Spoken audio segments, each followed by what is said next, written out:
Very good afternoon dear students, welcome to LPS group of education. આજે આપણે સામાજિક વિજ્ઞાન વિષયનો અભ્યાસ કરવાના છે, જેમાં લાસ્ટ લેક્ચરમાં આપણે જોયું હતું દિલ્હી સલ્તનતના શાસકો, જેમાં ગુલામ વંશ, ખલજી વંશ, તુગલક વંશ, સૈયદ વંશ અને લોધી વંશ, આ 5 વંશો વિશે આપણે લાસ્ટ લેક્ચરોમાં અભ્યાસ કર્યો હતો. તો આજે આપણે એ દિલ્હી સલ્તનતની રાજ્ય વ્યવસ્થાની અભ્યાસ કરવાના છે. રાજ્ય વ્યવસ્થા વિશે અભ્યાસ કરવાના છે કે તે સમયમાં જે રાજાઓ હતા, જે સુલતાનો હતા, તે પોતાનું રાજ્ય કઈ રીતે ચલાવતા હતા, તેમાં કઈ કઈ વ્યવસ્થા હતી, કયા કયા લોકો હતા, કયા કયા પદો હતા જે રાજ્ય ચલાવવામાં સુલતાનને મદદ કરતા હતા. તો ચાલો આપણે શરૂઆત કરીએ. જુઓ, તો આપણે જોઈએ રાજ્ય વ્યવસ્થા. પેજ નંબર 9 ઉપર છે, તમે ટેક્સ્ટબુક લઈને બેસજો મારી સાથે. ઈસવીસન 13મી સદીમાં સ્થપાયેલ દિલ્હી સલ્તનત ભારતમાં રાજ્ય શાસન વ્યવસ્થાની દ્રષ્ટિએ વિશિષ્ટ હતું. તે સમય પર જે દિલ્હી સલ્તનત હતી તેની રાજ્ય વ્યવસ્થા ખૂબ જ વિશિષ્ટ અને મહત્વની હતી. દિલ્હી સલ્તનત શાસનના કેન્દ્રમાં સુલતાન હતો. એટલે જેવી રીતે આપણા દેશના જે હોય છે મુખ્ય, તે વડાપ્રધાન આપણે કહીએ છીએ, બરાબર? તો તેવી રીતે તે સમયમાં જે મુખ્ય વ્યક્તિ હતા તે હતો કોણ? સુલતાન. એટલે સુલતાનના લીધે જે દિલ્હીને સલ્તનત કહેવામાં આવે છે, સુલતાનની સલ્તનત. તે રીતે સુલતાનની સત્તા સર્વોપરી ગણાતી, એટલે સૌથી ઉપર, સૌથી પહેલી સત્તા હતી સુલતાનની. એટલે કે સૌથી મોટું પદ, ઊંચું પદ એ કોનું હતું? સુલતાનનું. જે સર્વોચ્ચ સેનાપતિ, કારોબારીનો સર્વોચ્ચ વડો અને સર્વોપરી ન્યાયાધીશ પણ હતો. એટલે બધી જ જગ્યાએ સેનાનો વડો હોય કે કારોબારી, એટલે કે જે બધા પૈસાનો વેપાર હોય તેમાં, કે ન્યાયાધીશ એટલે કે ન્યાય આપવામાં સૌથી ઉપર કોણ ગણાતું હતું? સુલતાન. કે જે રાજા હોય તે. આ બધા જ પદોમાં સૌથી ઉપર સુલતાન આવતા હતા. એટલે છેલ્લે કોઈ પણ નિર્ણય લેવાનો હોય, સૌથી છેલ્લો નિર્ણય એ કોનો હોય? સુલતાનનો હોય. બધા જ નિર્ણયો છેલ્લે સુલતાનને પૂછીને, એટલે કે રાજાને પૂછીને જ લેવામાં આવતા. સુલતાનને મદદ કરવા માટે એક મંત્રીમંડળ હતું. એટલે કે રાજાને મદદ કરવા, એટલે રાજાને કોઈ પ્રશ્ન ઉદ્ભવે તો તે માટે પણ તેમને મદદ કરવા માટે રાજાને બી બધી સલાહ લેવાની હોય. કારણ કે રાજાને બી આખા રાજ્યમાં શું ચાલતું હોય તેની વ્યવસ્થિત રીતે ખબર હોય નહીં. તેથી રાજા સલાહ સૂચન કરવા માટે મંત્રીમંડળની સ્થાપના કરે છે. જે હાલમાં પણ આવી રીતે જ આપણો કારોબાર ચાલે છે. આપણા દેશનો કારોબાર, આપણા દેશની જે રાજ્ય વ્યવસ્થા છે તે હાલમાં પણ આ મંત્રીમંડળ થકી જ ચાલે છે. તો તે સમયે બી એક મંત્રીમંડળ હતું. મંત્રીમંડળના મંત્રીઓ અને અધિકારીઓની નિમણૂક સુલતાન પોતે કરતા, બરાબર? એટલે કે મંત્રીમંડળમાં જેટલા મંત્રીઓને લેવાના હોય, આ બધી જ નિમણૂક, બધો જ નિર્ણય એ સુલતાન પોતે જ કરતા. કોઈ ચૂંટણી કે એવું કશું થતું નહીં. સુલતાન પોતે જ ડિસાઇડ કરતા કે કોને મંત્રી બનાવવાના છે.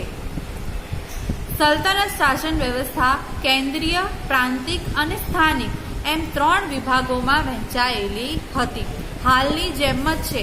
હાલમાં પણ આપણે જોઈએ છીએ તો પહેલા રાજ્ય હોય છે, રાજ્યની અંદર નગરો હોય અને નગરોની અંદર ગામડાઓ હોય. એટલે કે રાજ્ય, એની અંદર શહેરો હોય અને એની અંદર ગામડાઓ. તો તે સમયે પણ એવું જ હતું. કેન્દ્રીય, પ્રાંતિક અને સ્થાનિક, આમ 3 નગર વ્યવસ્થા હતી. તો આપણે પહેલું જોવાના છે કેન્દ્રીય શાસન. એટલે કે કેન્દ્રમાં કેવી રીતે શાસન ચાલતું, કેન્દ્રની રાજ્ય વ્યવસ્થા કઈ રીતે ચાલતી. એટલે કે આખા દેશનું આપણે લઈએ તો આખા દેશની શાસન વ્યવસ્થા, એટલે આખા દિલ્હીની શાસન વ્યવસ્થા કઈ રીતે ચાલતી હતી તે. જુઓ, કેન્દ્રીય શાસનમાં સુલતાન પછી મંત્રીમંડળ મુખ્ય હતું. એટલે કે સૌથી ઊંચી સત્તા સુલતાનની આવે, એટલે કે રાજાની આવે, અને ત્યાર પછીની સત્તા હતી મંત્રીમંડળોના હાથમાં, એટલે કે મંત્રીઓના હાથમાં. સુલતાનનો પ્રધાનમંત્રી વજીર કહેવાતો. આની નીચે અંડરલાઈન કરજો કે સુલતાનનો પ્રધાનમંત્રી કોને કહેવાય? તો વજીર, જે વહીવટી તંત્રનો વડો હતો. આ ઉપરાંત મંત્રીમંડળમાં સેના વિભાગ, પત્ર વ્યવહાર વિભાગ, ધર્મ વિભાગ, વિદેશ વિભાગ. વિદેશ વિભાગ એટલે કે એક દેશમાંથી બીજા દેશમાં જ્યારે કોઈ વસ્તુ મોકલવાની હોય કે બીજા દેશમાંથી આપણા દેશમાં કોઈ વસ્તુ લાવવાની હોય તો એ બધો વિભાગ હતો તે વિદેશ વિભાગ, ગુપ્તચર વિભાગ વગેરે વિભાગોનો સમાવેશ થતો. તો કયા વહીવટી તંત્રમાં મંત્રીમંડળમાં કયા વિભાગોનો સમાવેશ થતો? તો સેના વિભાગ, પત્ર વ્યવહાર વિભાગ, ધર્મ વિભાગ, વિદેશ વિભાગ અને ગુપ્તચર વિભાગ. આ યાદ રાખજો, તમને શોર્ટ ક્વેશ્ચનમાં પૂછાઈ શકે.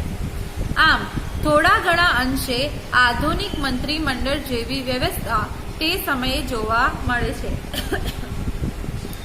આધુનિક મંત્રીમંડળ એટલે કે હાલમાં જે રીતની વ્યવસ્થા આપણા રાજ્યની ચાલે છે તેવી જ વ્યવસ્થા આપણને જૂના સમયમાં એટલે કે પ્રાચીન સમયમાં પણ જોવા મળે છે. આપણે જો કેન્દ્રીય શાસનમાં આપણે શું જોયું કે મંત્રીમંડળ મુખ્ય હતું, પછી જે સુલતાનો પ્રધાનમંત્રી હતા તેમને વજીર કહેવાતા, બરાબર. પછી તે વહીવટી તંત્રના પણ વડા એ જ હતા. કોણ? વજીર. આ ઉપરાંત મંત્રીમંડળમાં આપણે કયા વિભાગોનો સમાવેશ થાય છે તે જોયું. અને ત્યારે જે કેન્દ્રીય વ્યવસ્થા હતી તે હાલની જે કેન્દ્રીય વ્યવસ્થા છે તે જ હિસાબે તે એવી જોવા મળે છે તે સમયમાં પણ. તો આ કેન્દ્રીય શાસન જોયું. હવે આપણે જોઈશું પ્રાંતીય શાસન. આપણે જોયું કે ત્રણ રીતે શાસન ચાલતું: કેન્દ્રીય, પ્રાંતિક અને સ્થાનિક. તો હવે આપણે જોઈશું પ્રાંતીય શાસન. પ્રાંતીય શાસન એટલે કે એક દેશની અંદર જે અલગ અલગ રાજ્ય હોય અને રાજ્યની અંદર અલગ અલગ શહેરો હોય તે રીતનું શાસન. કેન્દ્રીય શાસન એટલે કે આખા જે દિલ્હીનું શાસન, આખા દિલ્હીનું શાસન. હવે આપણે પ્રાંતીય શાસન એટલે કે દિલ્હીની અંદર જે નાના રાજ્યો આવેલા હતા તેનું શાસન કેવી રીતે થતું. તો દરેક પ્રાંત વાઇઝ, દરેક રાજ્ય વાઇઝ અલગ અલગ મંત્રીઓની નિમણૂક કરવામાં આવી હતી. આપણે જોયું કે મંત્રીમંડળ, તો મંત્રીમંડળ એટલે કે જે અલગ અલગ રાજ્યો હતા તે અલગ અલગ રાજ્યોના એક મંત્રીને ચૂંટવામાં આવે અને એ બધાઓનું મંડળ એટલે મંત્રીમંડળ. તો પ્રાંતીય શાસન આપણે જોઈએ કે સલ્તનત કાળમાં પ્રાંતને જાગીરમાં વહેંચવામાં આવતું. જાગીર એ જ રાજ્ય કે શહેર તમે લઈ શકો, બરાબર. એટલે જાગીરમાં વહેંચવામાં આવતું એટલે કે અલગ અલગ શહેરોમાં વહેંચવામાં આવતું, જેને ઇકતા કહેવામાં આવતું. ઇકતાનો વડો ઇકતેદાર કે મુક્તિ કહેવાતો. એટલે કે ઇકતેદાર કે મુક્તિ કહેવાય. આપણે જોયું કે મંત્રી, તો આપણે હાલમાં એને શું કહીએ કે આ રાજ્યના મુખ્યમંત્રી છે, બરાબર. તો એ જેવી રીતે શિક્ષણ મંત્રીઓ હોય, રાજ્યના મુખ્યમંત્રીઓ હોય, તો એ આપણે એને મંત્રી કહીએ છીએ. જ્યારે આ લોકો શું કહેતા? ઇકતેદાર કે મુક્તિ. જે પ્રાંતની કારોબારી અને ન્યાયતંત્રનો વડો હતો એ એટલે આખા રાજ્યનું, આખા પ્રાંતનું કામ એ પોતે સંભાળતા. તેનું કાર્ય શું હતું? તો આ ઇકતેદાર કે મુક્તિનું કાર્ય શું હતું? આ ખાસ યાદ રાખજો કે તેનું કાર્ય હતું જમીન મહેસૂલ એકત્ર કરવાનું, એટલે કે જમીનનું ભાડું લેવાનું અને સુલતાનને જરૂર પડે ત્યારે લશ્કરી મદદ કરવાનું રહેતું. એટલે કે સુલતાનને કોઈ બીજા રાજ્યમાં ચડાઈ કરવી હોય, કોઈ યુદ્ધ લડવું હોય, તો એ બધા લશ્કર, એ બધી સેનાનું કામ હતું તે તેને મદદ કરવાનું કામ કોનું હતું? આ ઇકતેદાર કે મુક્તિનું. જો કે અલાઉદ્દીન ખલજી અને મોહમ્મદ તુગલકના સમયમાં કેન્દ્રીય સેનાને મહત્વ આપી ઇકતેદારો પર નિયંત્રણ સ્થાપવામાં આવેલ. એટલે કે અલાઉદ્દીન ખલજી હતા અને મોહમ્મદ, ખલજી વંશ અને તુગલક વંશ, આ બંને વંશના સમયગાળામાં આ જે ઇકતેદારોને જ્યાં સેનાનું કામ કરવાનું હતું તેમાંથી તેમને મુક્તિ આપવામાં આવેલી હતી. તો આ આપણે જોયું પ્રાંતીય શાસન કે જેને પ્રાંતને જાગીરમાં વહેંચવામાં આવતું, પછી તેને ઇકતા કહેવામાં આવે, પછી એના ઉપર એક મુખ્યમંત્રી નિમણૂક કરી દેવામાં આવે જેને ઇકતેદાર કે મુક્તિ કહેવાય. અને તેનું કાર્ય શું હોય? તો એ જેટલો ભાગ એના સત્તામાં આવે છે એટલા ભાગનું જમીન મહેસૂલ કરવાનું અને સુલતાનને મદદ કરવાનું. હવે આપણે જોઈએ સ્થાનિક શાસન. તો સ્થાનિક શાસન એટલે કે ગામડાઓનું શાસન. જુઓ, સૌથી પહેલા આવે દેશની અંદર આવે રાજ્ય અને રાજ્યની અંદર આવે ગામડાઓ. તો એવી જ રીતે આ સ્થાનિક શાસન સૌથી છેલ્લું અને નાનામાં નાનું શાસન.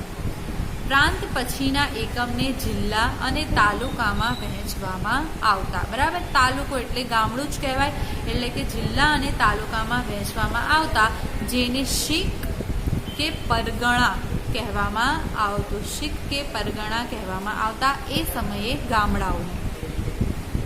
ગામનો વહીવટ મુખી કે મુકદ્દમ કરતો. બરાબર, આપણે જૂના પિક્ચરો જોઈએ ને એમાં આપણે કહીએ ગામનો મુખી આ છે. તમે કદાચ ગુજરાતી જૂના પિક્ચરો જોયા હશે ને એમાં હંમેશા કોઈ સરપંચ ના કહે, શું કહે? ગામનો મુખી. તો મુખી કે મુકદ્દમ કરતો તેને પરવારી અને કારકુન મદદ કરતા. એટલે ગામનો જે વહીવટ, જે ગામનો રાજા કે સરપંચ હોય તેને મુખી કે મુકદ્દમ કહેવામાં આવતું. અને તેને મદદ કોણ કરતા? તો પરવારી કે કારકુન. આ બે વ્યક્તિઓ હતા, આ બે હોદ્દાઓ હતા કે જે ગામના સરપંચને એટલે કે મુખીને મદદ કરતા. તો અહીંયા આજે આપણો ટોપિક આ પૂરો થાય છે. જુઓ, આજે આપણે શું જોયું? આજે આપણે જોયું કે દિલ્હી સલ્તનતમાં આ જે બધા ગુલામ વંશ, તુગલક વંશ, લોધી વંશ, સૈયદ વંશ કે ખલજી વંશ હતા, તો તે લોકોની રાજ્ય વ્યવસ્થા કઈ રીતે ચાલતી, તે લોકો પોતાના રાજ્યને કઈ રીતે ચલાવતા, તો તેની આપણે રાજ્ય વ્યવસ્થા જોઈ, જેમાં આપણે કેન્દ્રીય શાસન, સ્થાનિક શાસન અને પ્રાંતીય શાસન વિશે અભ્યાસ કર્યો. આપણે એમાં જોયું કે અલગ અલગ, જેમાં સુલતાન મુખ્ય હતો, સુલતાન પોતાના મંત્રીમંડળોની સલાહ લેતો, પરંતુ છેલ્લો નિર્ણય હંમેશા સુલતાન એટલે કે રાજા જ કરતા હતા. બરાબર, તો હવે જે આગળનું છે તે આપણે નેક્સ્ટ લેક્ચરમાં જોઈશું. Thank you.